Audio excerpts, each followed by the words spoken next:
Hallelujah, সবাইকে জয় যিশু, praise the Lord. মহান ঈশ্বরের ধন্যবাদ হোক। তো তিনি আরও একটিবার সময় সুযোগ করে দিয়েছেন ঈশ্বরের বাক্য বলার জন্য। সবাইকে জয় যিশু, হালেলুয়া। তো মহান ঈশ্বরের ধন্যবাদ হোক। তো তোমরা যারা ভিডিওতে কমেন্ট করছো যে যার যা কিছু সমস্যা আছে, তো কমেন্ট করো, আমরা তার জন্য প্রার্থনা করব। মহান ঈশ্বরের ধন্যবাদ হোক। সবাইকে জয় যিশু, হালেলুয়া। তো আজকের বাক্য গীতসংহিতা 23 অধ্যায়। হালেলুয়া। সদাপ্রভু আমার পালক, আমার অভাব হইবে না। তিনি তৃণভূষিত চড়ানিতে আমাকে শয়ন করান। হালেলুয়া। ঈশ্বরের বাক্য বলছে কি সদাপ্রভু আমার পালক। তো দেখো, সেই সদাপ্রভু কি আমার পালক, আমার অভাব হইবে না। তো আমরা এই বাক্য নিয়ে কি ঈশ্বরের কাছে প্রার্থনা করতে পারি। যখন আমাদের অভাব, যখন আমাদের কোনো সমস্যা, তখন আমরা ঈশ্বরের কাছে এই বাক্যকে তুলে ধরতে পারি যে ঈশ্বর, তোমার বাক্য বলেছে গীতসংহিতা 23 অধ্যায়ে যে তুমি আমার পালক, আমার অভাব হইবে না। হালেলুয়া। তো দেখো, সেই মুরগি কি করে, তার বাচ্চাদেরকে সেই মুরগির পালক দিয়ে কি ঘিরে রাখে। তো সেই ঈশ্বর আমাদেরকে কি সেই তার পালক দিয়ে ঈশ্বর ঘিরে রাখবেন। সেই পালক দিয়ে সেই ঈশ্বর বলছেন সদাপ্রভু আমার পালক, আমার অভাব হইবে না। তিনি তৃণভূষিত চড়ানিতে আমাকে শয়ন করান। তিনি কি তৃণভূষিত চড়ানিতে আমাকে শয়ন করান। তিনি বিশ্রাম জলের ধারে ধারে আমাকে চালান। তো সেই কি তিনি কি সেই বিশ্রাম জল, যেখানে বিশ্রাম আছে, ঈশ্বর কি তার সন্তানদের সেই ধারে ধারে চালান। তিনি আমার প্রাণ ফিরাইয়া আনেন। তিনি কি সে আমার প্রাণ যেখানে বিপদে পড়ে, যেখানে সমস্যায় পড়ে, সেখান থেকে কি ঈশ্বরকে আমার প্রাণকে ফিরাইয়া আনেন। তিনি নিজ নামের জন্য আমাকে ধর্মপথে গমন করান। তো কি সেই ঈশ্বর তার নিজ নামের জন্য, তার ঈশ্বরের কি নিজের নামের জন্য তার ধর্মপথে কি আমাকে গমন করান। যখন আমি মৃত্যু ছায়ার উপত্যকা দিয়ে গমন করিব, তখনও অমঙ্গলের ভয় করিব না। হালেলুয়া।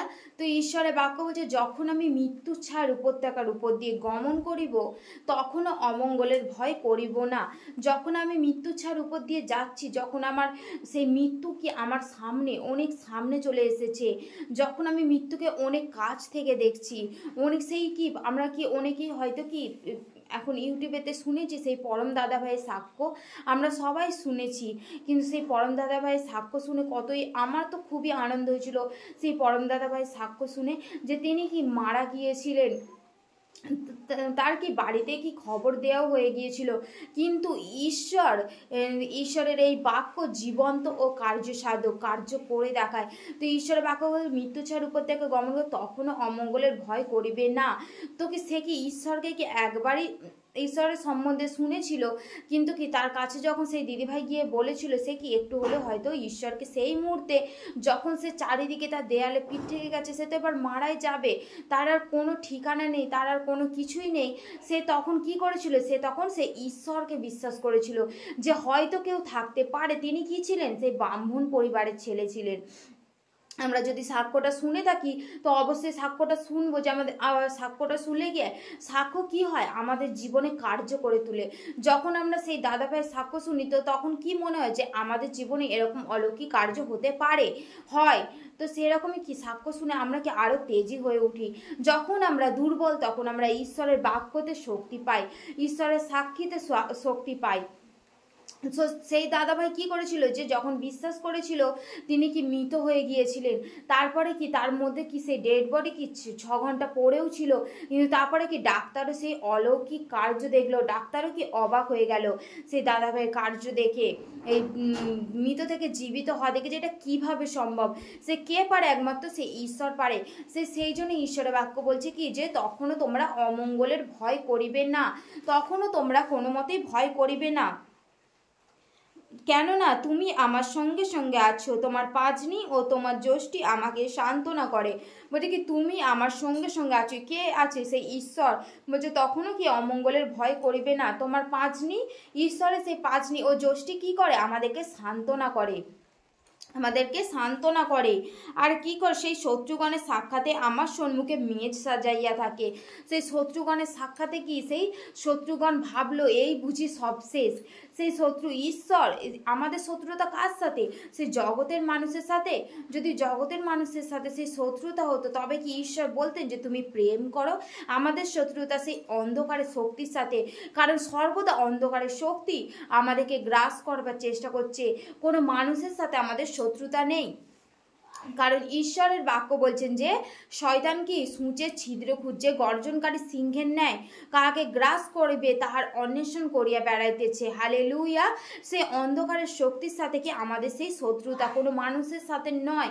ঈশ্বর কি বলেছেন? আমার একটা আত্মাও যেন বিনষ্ট না হয়। ঈশ্বর প্রত্যেকটি আত্মাকে নাম ধরে রেখেছেন। ঈশ্বর প্রত্যেকটি আত্মা ঈশ্বরের কাছে সবাই প্রিয়, ঈশ্বরের কাছে সবাই শ্রেষ্ঠ।